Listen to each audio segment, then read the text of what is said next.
Something is being built in Canada that has never been built here before, not imported, not licensed from a foreign manufacturer under a decades-long procurement negotiation, not dependent on American approval, American supply chains, or American industrial participation, built here by Canadians for Canadian sovereign defense. The decision to invest in Canadian military capability at a scale that represents the most significant defense spending commitment in this country's modern history is not just a budget line.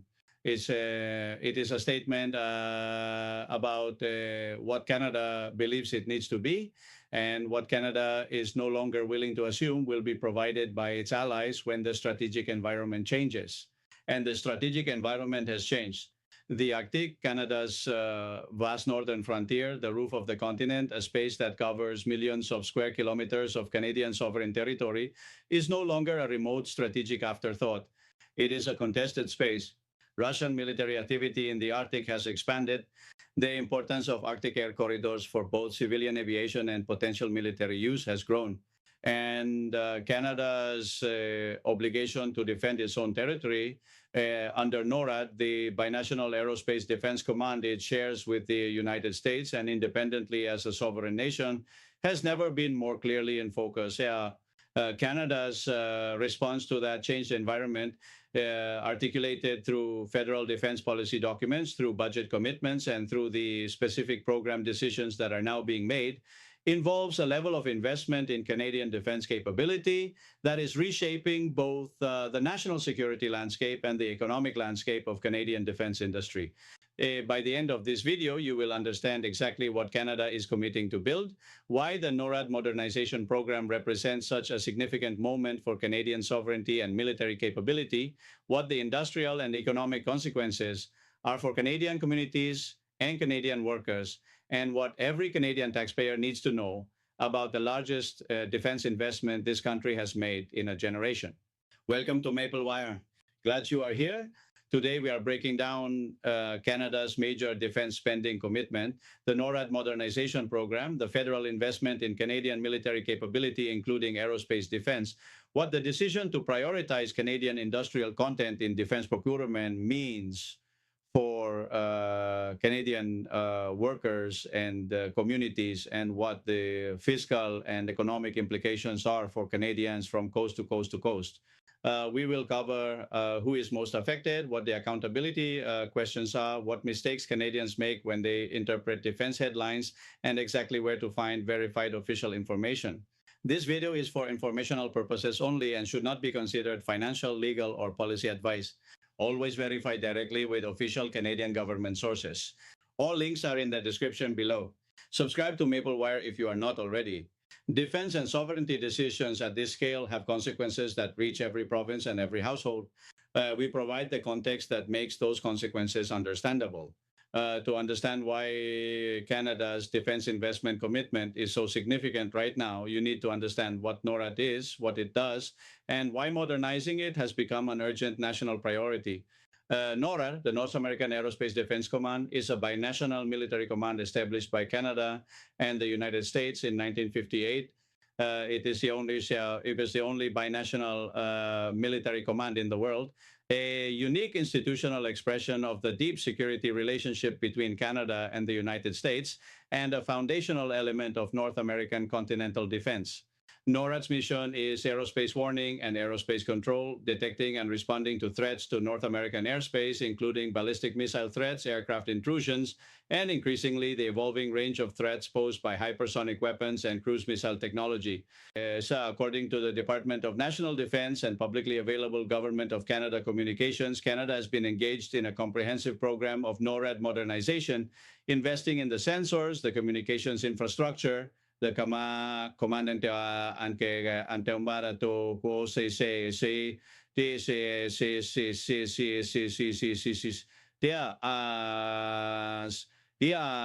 and the response capabilities that are required to defend North American airspace against 21st century threats. This modernization program involves both Canadian and American investments coordinated through the NORAD framework, but with Canada taking significant responsibility for the Canadian elements of the modernized defense architecture. The federal government's commitment to NORAD Modernization, publicly announced and detailed in budget documents from the Department of Finance Canada and in defense policy communications from the Department of National Defense, involves investment at a scale measured in tens of billions of dollars over the planning horizon. This investment covers new over-the-horizon radar systems designed to detect threats at much greater distances than existing infrastructure, upgraded Arctic surveillance capabilities, enhanced command and control systems, and the platform investments, including fighter aircraft that Canada needs to respond to detected threats.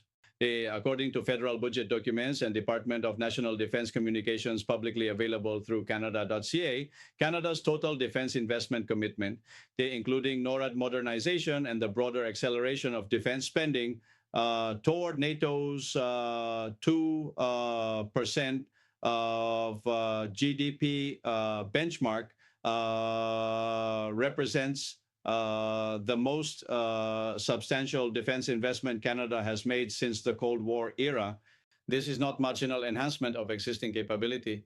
It is a structural transformation of Canada's defense posture driven by a changed threat environment and a changed political context in which Canada can no longer assume that Allied contributions will fully compensate for Canadian capability gaps.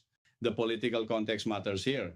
The current Canadian federal government under Prime Minister Mark Carney has been explicit in its public communications that Canada's defense investment decisions are being made in an environment where traditional alliance relationships cannot be taken for granted in the way they once were. When alliance partners question the reliability and permanence of collective defense commitments, Canada's response is to invest in sovereign capability, the ability to defend Canadian territory and Canadian interests with Canadian resources rather than depending entirely on allied support.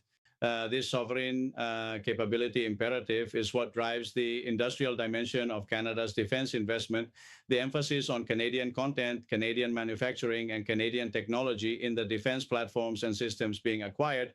According to Public Services and Procurement Canada and Innovation, Science and Economic Development Canada, Canada's defense procurement policy, including the Industrial and Technological Benefits Framework, creates obligations for defense contractors to generate Canadian industrial activity equivalent to the contract value of major defense procurements. For Canada's aerospace sector, concentrated most heavily in Quebec's Montreal region, but with significant presence in Ontario, British Columbia, and other provinces, a sustained period of elevated defense procurement with strong Canadian content requirements represents a major industrial opportunity. The companies, the workers, the supply chain businesses, and the research and development institutions that make up Canada's aerospace industrial base have the capacity to absorb and execute major defense manufacturing programs, and the current investment environment provides the demand signal that enables that capacity to be activated at scale.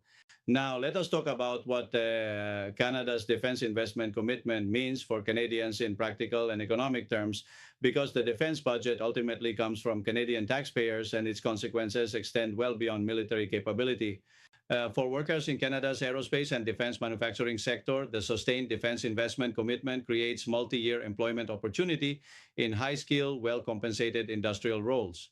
According to Statistics Canada's labor market data and the Aerospace Industries Association of Canada's publicly referenced economic impact analysis, Canada's aerospace sector employs tens of thousands of workers in above-average wage positions with strong skills development pathways and significant supply chain employment multiplier effects. A decade-long defense investment program of this scale creates enduring demand for skilled aerospace workers across the country. For Canadian communities hosting Canadian Forces bases, Cold Lake in Alberta, Bagotville in Quebec, Trenton and Petawaska in Ontario, Esquimalt in British Columbia, and others, expanded defense capability investment translates into expanded base operations, expanded local employment, and expanded economic activity in surrounding communities. Base communities have a concentrated stake in the defense investment programs that determine what equipment, personnel, and operational activity is assigned to their installation set. For Quebec's aerospace industrial cluster, which has been central to Canadian military aviation for generations, the NORAD Modernization program and associated fighter and surveillance platform investments represent a major industrial opportunity that the province's existing capacity is well positioned to capture.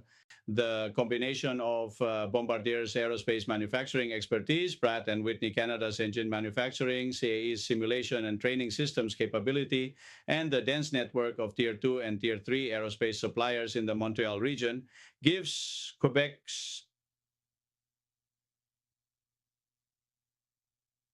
space ecosystem a structural advantage in capturing Canadian defense manufacturing work.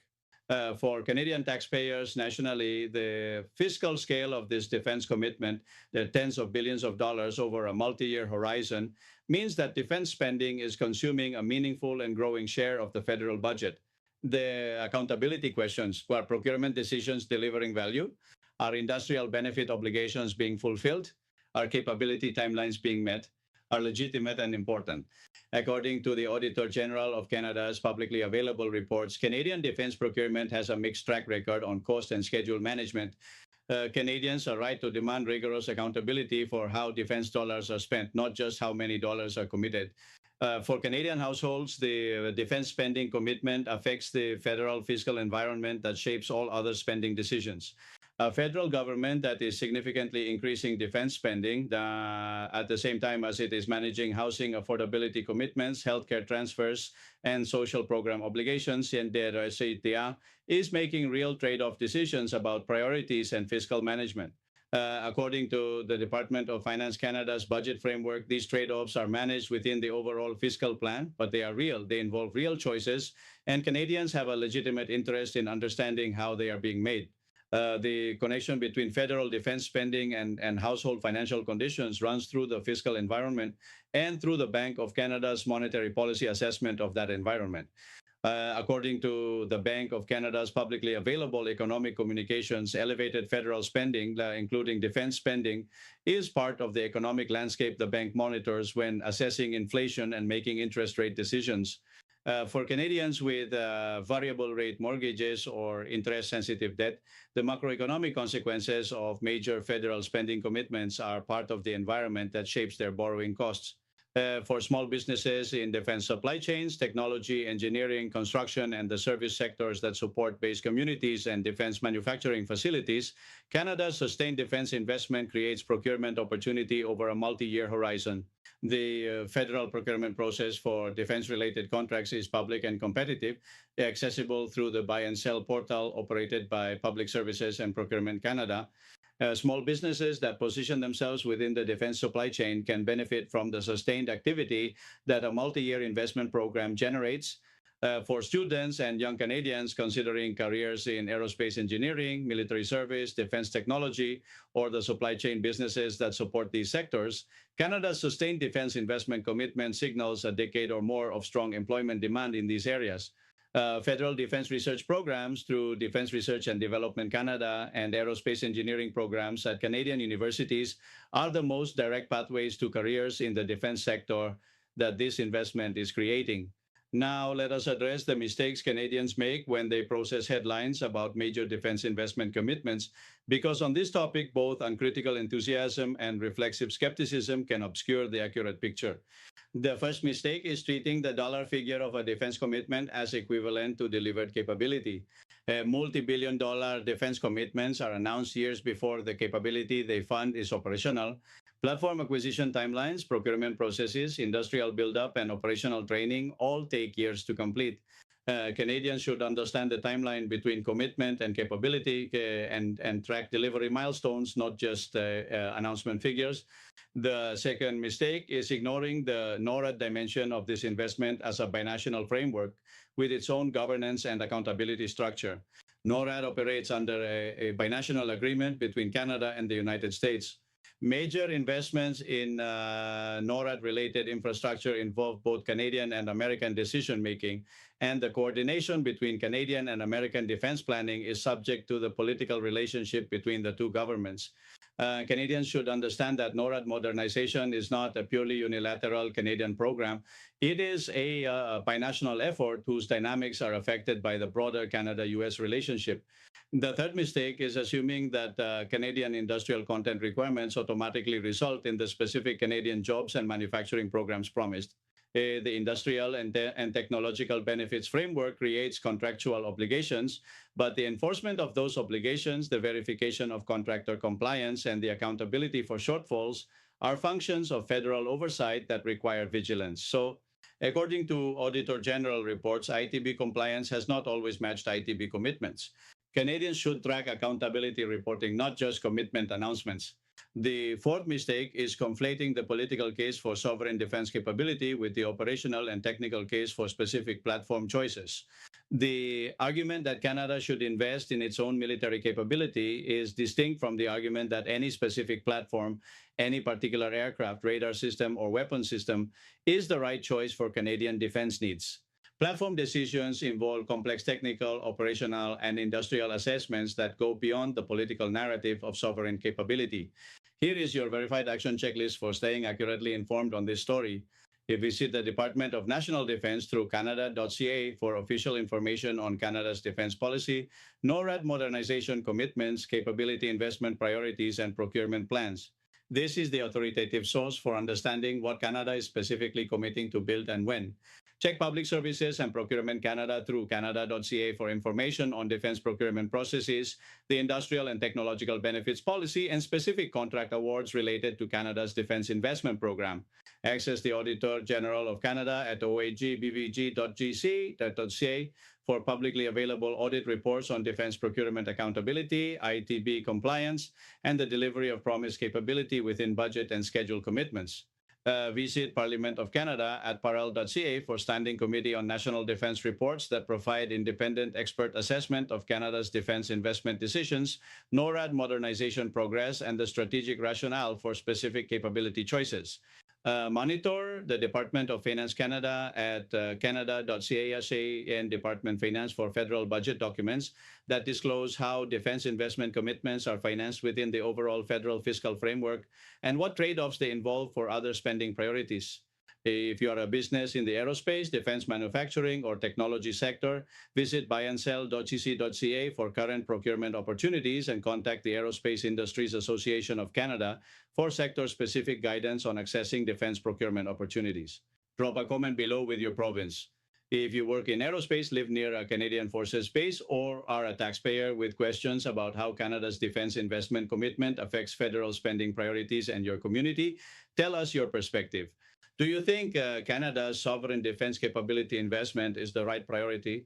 Is the scale of commitment appropriate given other national needs? We read every comment and your perspective matters. Here is your rapid recap. Canada's defense investment commitment encompassing NORAD modernization, Arctic surveillance capability, fighter platform acquisition, and broader military capability enhancement represents the most substantial defense investment the country has made in a generation, measured in tens of billions of dollars over a multi-year planning horizon. The investment is driven by a changed Arctic threat environment, by Canada's NORAD obligations, by NATO burden-sharing commitments, and by a federal government posture that emphasizes sovereign Canadian capability rather than dependence on allied provision.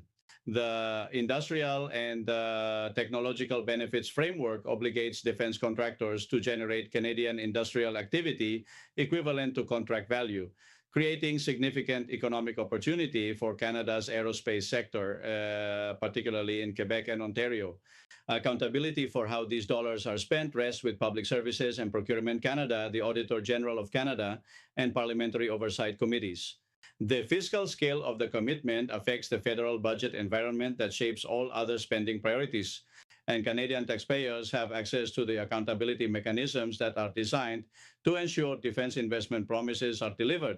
The open question this story leaves, as it always does with major defense commitments, is whether the announcements will be matched by delivery, whether the platforms will be built on time, whether the industrial benefits will be fulfilled, whether Canadian sovereign capability will emerge from this investment as promised. Those questions will be answered by procurement decisions, by auditor general assessments, and by the political will to hold contractors and departments to their commitments over the long investment horizon that Canadian defense capability requires. Maple Y will be watching. Subscribe so you get the update when it matters. Like this video, if it gave you a complete and honest picture of what Canada's defense investment commitment really means for sovereignty, for industry, for taxpayers, and for the communities where this investment will be felt most directly. Share it with family and friends, particularly anyone in Quebec's aerospace sector, near a Canadian Forces base, or in any community with a direct stake in how Canada's defense investment program unfolds. Send it on WhatsApp to anyone asking what Canada's sovereign military capability push really means for Canadian jobs, taxpayers, and national security. All official source links are in the description below. Stay informed, verify everything, and we will see you in the next update.